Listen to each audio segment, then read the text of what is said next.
School bus చక్రాలు ఊడిపోయాయి. Current స్తంభాన్ని ఢీకొని స్కూల్ బస్సు అదుపు తప్పింది. స్కూల్ బస్ నడుపుతున్న క్లీనర్ ఒంటి కాలుతోనే స్కూల్ బస్సు డ్రైవింగ్. అమ్మో బాబోయ్, ఇన్ని ఘోరాలు అని నొరెళ్లబట్టొద్దు. ప్రతి ఏడాది స్కూల్ ఓపెనింగ్ అయ్యే టైంకి ఇది కామన్ అవుతుంది. ఆర్టీఏ ఎన్ని తనిఖీలు చేసినా బస్సులు అదుపు తప్పుతూనే ఉంటాయి. 2 నెలల స్పెషల్ డ్రైవ్ పేరుతో ఆర్టీఏ హడావిడి చేస్తున్నా తర్వాత రొటీన్ అయిపోతుంది. దీంతో పిల్లల భద్రతపై టెన్షన్.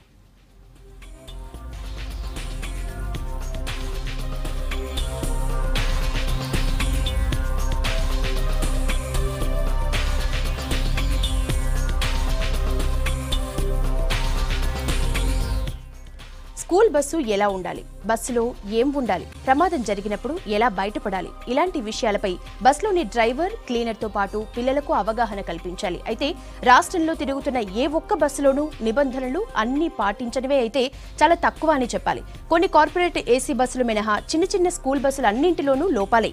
రాష్ట్రంలో ఉన్న 19,000 స్కూల్ బస్సుల్లో ఇప్పటికే 5,000 బస్సులకు ఫిట్నెస్ సర్టిఫికెట్ లేదు. అయినా ఇవి రోడ్లపై తిరిగేస్తున్నాయి. వీటికి ప్రమాదం జరిగితే బాధ్యులు ఎవరు అనే దానికి సమాధానం లేదు.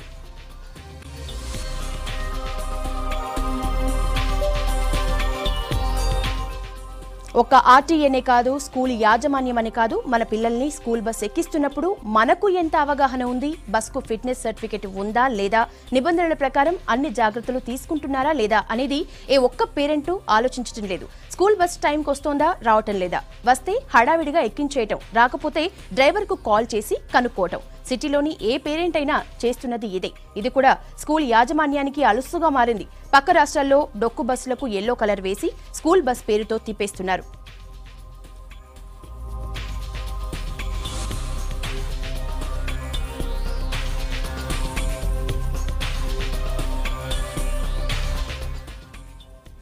స్కూల్ బస్సుల్ని ఎలా తనిఖీ చేస్తున్నారు, ఫిట్నెస్ సర్టిఫికెట్ లేని బస్సులపై ఎలాంటి చర్యలు తీసుకుంటున్నారు, ఫిట్నెస్ సర్టిఫికెట్ ఎలా ఇస్తారు అనే విషయాల్ని మనకు వివరించడానికి ఆర్టీఏ జేటీసీ రఘునాథ్ని అడిగి తెలుసుకుందాం. రఘునాథ్ గారు చెప్పండి. పౌరుల ప్రాణాలకు మన ప్రభుత్వాలు ఇప్పటికైనా మేల్కొంది. తాజాగా స్పెషల్ డ్రైవ్ పేరుతో స్కూల్ బస్ల ఫిట్నెస్లను పరిశీలిస్తుంది రవాణా శాఖ. మరి ఈ స్పెషల్ డ్రైవ్ ఏ విధంగా కొనసాగుతుంది, ఈ స్పెషల్ డ్రైవ్తో పరిస్థితులు ఏ మేరకు చక్కబడతాయన్న విషయాలను మనతో మాట్లాడడానికి ఖైరతాబాద్ ఆర్టీఏ జేటీసీ రఘునాథ్ ఉన్నారు. ఆయనను అడిగి ఈ విషయాలపైన మరిన్ని సమాచారాన్ని తెలుసుకుందాం. సార్, మీరు చెప్పండి, ఈ స్పెషల్ డ్రైవ్లో నిజంగా ఏ అంశాలను పరిశీలిస్తున్నారు ముఖ్యంగా?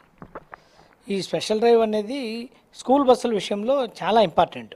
అన్ని ట్రాన్స్పోర్ట్ వెహికల్స్కు ఫిట్నెస్ అనేది కంపల్సరీ, సంవత్సరానికి ఒకసారి. కానీ ఈ స్కూల్ బస్సుల్లో చేసే ఫిట్నెస్ అనేది చాలా ఇంపార్టెంట్. సో ఆ ఫిట్నెస్లు చేయించుకున్న తర్వాత కూడా వెహికల్స్ సరిగా ఉన్నాయా లేదా, అలాగే ఫిట్నెస్ చేయించుకోకుండా వెహికల్స్ ఏమైనా మరి తిరుగుతున్నాయా, ఈ స్కూల్ బస్సులకు స్కూల్ పిల్లల్ని ఎక్కించుకొని తిరుగుతున్నాయా అనే ఉద్దేశం గమనించడానికే, వాటిని స్వాధీనం చేసుకోవడానికే మేము ఈ స్పెషల్ డ్రైవ్ మొదలుపెట్టాము. అంటే ఈ స్పెషల్ డ్రైవ్లో అంటే డ్రైవర్కి సంబంధించి కానీ లేదంటే బస్సు ఫిట్నెస్కి సంబంధించి కానీ ఏ అంశాలను పరిశీలిస్తున్నారు? ఇప్పుడు ఫిట్నెస్లో అన్ని క్షుణ్ణంగా మామూలుగా ఏ ట్రాన్స్పోర్ట్ వెహికల్కి అయితే ఏవైతే ఉంటాయో, engine fitness, brake, accelerator, gear box, తర్వాత అద్దాలు, ఇవన్నీ చూస్తాం. బట్ స్కూల్ పిల్లలకు ప్రత్యేకంగా ఏంటంటే వాళ్ళకు ఎక్కేటప్పుడు దిగేటప్పుడు ఆ స్టెప్స్ అనేవి లో ఫ్లోర్లో ఉండాలి, కిందికి అందుబాటులో ఉండాలి. అలాగే రాడ్ ఉండాలి దానికి పట్టుకొని ఎక్కడానికి దిగడానికి. మరి ఎమర్జెన్సీ డోర్ అనేది చాలా ఇంపార్టెంట్ పిల్లలకు. వాళ్ళు ఏదైనా ప్రమాదం వచ్చినప్పుడు దిగడానికి ఉండాలి, ఎమర్జెన్సీ డోర్ ఉండాలి, అది కరెక్ట్గా బాగా ఆపరేట్ అవుతూ ఉండాలి. అలాగే లగేజ్ స్పేస్, పిల్లలకు లగేజ్, బుక్స్, టిఫిన్ క్యారేజ్లు ఇవన్నీ పెట్టుకోవడానికి లగేజ్ స్పేస్ ఉండాలి వాళ్లకు. తర్వాత ఆ బస్సుల్లో డ్రైవర్ యొక్క కండక్టర్ అనము అటెండెంట్ అంటాం. డ్రైవర్ యొక్క అటెండెంట్ యొక్క డీటెయిల్స్ అన్నీ కూడా అందులో పెట్టి ఉంచాలి.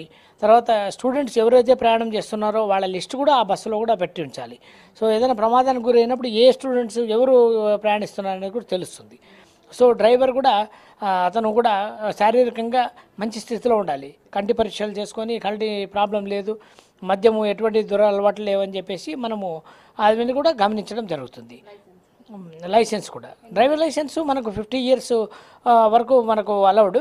సో 50 years ఏజ్ ఉన్న వ్యక్తి వరకు డ్రైవింగ్ లైసెన్స్ పొంది ఉండొచ్చు. అతను హెవీ డ్రైవింగ్ లైసెన్స్ పొంది ఉండాలి. మరి ఎక్స్పీరియన్స్ మోర్ దాన్ 5 years ఉండాలి. సరే, ఇటీవల చూసుకుంటే అంటే ఫిట్నెస్ సర్టిఫై అయిన బస్సులలోనే లోపాలు కనబడుతున్నాయి చాలా వరకు. మరి ఈ విషయంలో ఎవరిది తప్పంటారు? అధికారులదా, లేదంటే ఆ బస్సు డ్రైవర్ది అంటారా, లేదంటే ఆ బస్సు నడిపే యజమాని అంటారా? ఇప్పుడు బస్సు ఫిట్నెస్కి వచ్చినప్పుడు ఫర్ ఎగ్జాంపుల్ ఈ ఫస్ట్ ఎయిడ్ బాక్స్లో మెడిసిన్స్ పెట్టుకొని వస్తారు, తర్వాత ఫైర్ ఎక్స్టింగ్విషర్ కూడా పెట్టుకొని వస్తారు, డ్రైవర్ కూడా మంచిగా యూనిఫామ్లో వేసుకొని వస్తాడు, సభ్యతగా ఉంటాడు. బట్ తర్వాత జరిగే మార్పులు చేర్పులు ఏవైతే ఉన్నాయో అవి మేము ఈ స్పెషల్ డ్రైవ్లో గమనిస్తున్నాం. అదే ఫిట్నెస్ అయిన వెహికల్స్ కూడా ఇలాంటి వాటిలో తేడా వస్తుంది. ఫిట్నెస్ మన ఫస్ట్ ఎయిడ్ బాక్స్లో మెడిసిన్స్ లేకపోవడం, ఫైర్ ఎక్స్టింగ్విషర్ లేకపోవడం, అలాగే ఏదైనా చిన్న చిన్న మెకానికల్ ప్రాబ్లమ్స్ కూడా వైపర్ ఇప్పుడు సడన్గా పనిచేయకపోవడం, ఇలాంటివన్నీ కూడా ఉంటున్నాయి. అప్పుడు ఫిట్నెస్ చేసిన టైంలో జాగ్రత్తగానే చూస్తారు మా వాళ్ళు ఇన్స్పెక్టర్లు, కానీ చేసిన తర్వాత కూడా ఎవ్రీడే అసలు యాక్చువల్గా డ్రైవరు స్కూల్ నుంచి బయటికి తీసే ముందే అన్నీ కరెక్ట్గా ఉన్నాయా లేదా బస్సు కండిషన్ అనేది చెక్ చేసుకొని చేయాలి. బస్సు కండిషన్ లేకపోతే నిర్దాక్షిణ్యంగా ఆ ఓనర్కు ఆ స్కూల్ బస్సు యాజమాన్యానికి చెప్పేసి ఆ బస్సును తీయకూడదు. సో అటువంటి ఫిట్నెస్ ప్రాబ్లం ఉన్న వెహికల్స్ ఏవైనా సరే బస్సు బయటికి తీయకూడదు. అంటే ఈ ముఖ్యంగా ఈ ఫిట్నెస్ తంత్ అనేది నామమాత్రంగా జరుగుతుంది, తూతు మంత్రంగా.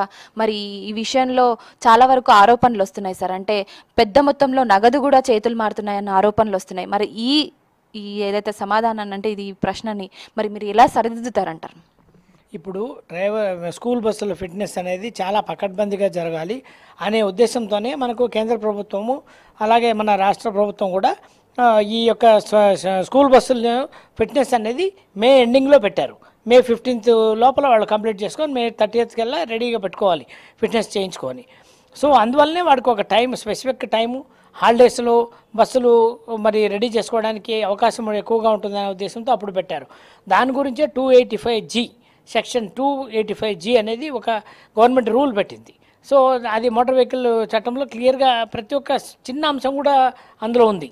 సో రియర్ వ్యూ మిర్రర్ ఎలా ఉండాలి, స్కూల్ బస్సు కలర్ మొదలుకొని వాటి యొక్క పర్టికులర్స్ అంతా ఎలా ఉండాలి, ఏంటి బస్సులో అణువణువు క్షుణ్ణంగా ఎలా ఉండాలనేది రాసి పెట్టే ఉంది. అందులో కొత్తగా ఎవరో మళ్ళీ నేర్చుకునే పనేం లేదు. అందులో దాని ప్రకారం నగదు చేతులు మారుతున్నాయంటే అది డెఫినెట్గా అది మా దృష్టికి వస్తే ఎవరైనా స్పెసిఫిక్గా కంప్లైంట్ ఇస్తే డెఫినెట్గా యాక్షన్ తీసుకుంటాం. అయితే ఈ స్పెషల్ డ్రైవ్ అనేది ప్రతి సంవత్సరం లాగా కాకుండా ఈ సంవత్సరం మాత్రం చాలా డిఫరెంట్గా ఉంటుందనేసి చెప్తున్నారు. ఖచ్చితంగా ఫిట్నెస్ విషయంలో ఏ మాత్రం నిర్లక్ష్యం చేసినా కఠిన చర్యలు తప్పవంటున్నారు. మరి ఆచరణలో ఏ మాత్రం సాధ్యమవుతుందో ఈ స్పెషల్ డ్రైవ్ వేచి చూడాల్సిందే. కెమెరా పర్సన్ బాలుతో హరిత, V6 న్యూస్, హైదరాబాద్.